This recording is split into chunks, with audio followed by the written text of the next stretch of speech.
ఇప్పుడు కేవలం 7,999K up to 10 kgs వరకు బరువు తగ్గి అధిక బరువు నుంచి వచ్చే ప్రధాన సమస్యలను దూరం చేసుకోండి. రవితేజ నటిస్తూనే సైడ్ బిజినెస్ స్టార్ట్ చేశాడు. ఇక్కడ సంపాదించిన డబ్బులు ఎక్కడో ఖర్చు పెట్టకుండా ఇండస్ట్రీలోనే పెట్టుబడులు పెట్టడం విశేషం. ఆల్రెడీ నిర్మాతగా మారిన మాస్ రాజా మహేష్ బన్నీని ఫాలో అవుతున్నాడు. ఏ విషయంలో అంటారా? Was the story.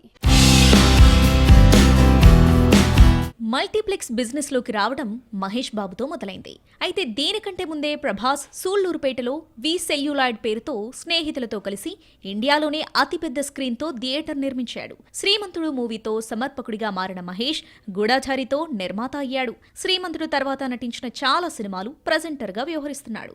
ఏషియన్ ఫిలిమ్స్తో కలిసి హైదరాబాద్లో ఏఎంబీ మాల్లో పెట్టుబడులు పెట్టాడు. ఆ తర్వాత ఇదే ఏషియన్ గ్రూప్తో కలిసి హోటల్ రంగంలోకి కూడా అడుగుపెట్టాడు మహేష్. ఇక విజయ్ దేవరకొండ నేను సైతమంటూ థియేటర్ కు ఓనర్ అయ్యాడు. మహబూబ్ నగర్ లో ఏవిడి ఏషియన్ విజయ్ దేవరకొండ పేరుతో మల్టీప్లెక్స్ లో పార్ట్నర్ అయ్యాడు రౌడీ హీరో. ఏ హీరో అయినా మల్టీప్లెక్స్ లోకి అడుగు పెట్టాలంటే ఏషియన్ ఫిలిమ్స్ తో కలవాల్సిందే. లేటెస్ట్ గా రవితేజ కూడా ఇదే ఆనవాయితీని కొనసాగిస్తూ హైదరాబాద్ లోని దిల్సుఖ్ నగర్ లో మల్టీప్లెక్స్ నిర్మాణానికి ప్లాన్ చేశారు. మాస్ రాజా ఆల్రెడీ మస్తీ కుస్తీ అనే తమిళ మూవీతో నిర్మాతగా మారి ఆ మధ్య చాంగురే బంగారు రాజా నిర్మించాడు.